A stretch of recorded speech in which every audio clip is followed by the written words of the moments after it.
আসসালামু আলাইকুম ওয়া রাহমাতুল্লাহি ওয়া বারাকাতুহু। দেশ এবং বিদেশ থেকে যারা দেখছেন, আমি হাকিম জালালউদ্দিন আপনাদেরকে বলছি, সকলে ভালো থাকুন, সুস্থ থাকুন, দোয়া করি। আজকে বিষয়বস্তু হলো, যে সমস্ত মানুষ গোপন রোগে, গোপন বিমারে ভুগছেন, দীর্ঘদিন ধরে শারীরিক অক্ষমতা, দুর্বলতা, এই সমস্ত প্রবলেম,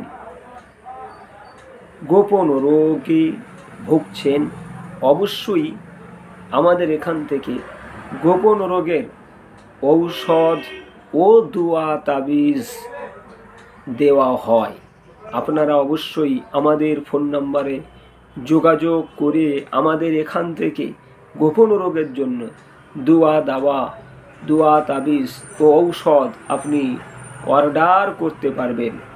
দেশ এবং বিদেশের জমিনে কুরিয়ার সার্ভিসের মাধ্যমে আমাদের এখান থেকে গোপন রোগের ঔষধ অবশ্যই আমরা পাঠিয়ে থাকি। আসসালামু আলাইকুম ওয়া রাহমাতুল্লাহি ওয়া বারাকাতুহু।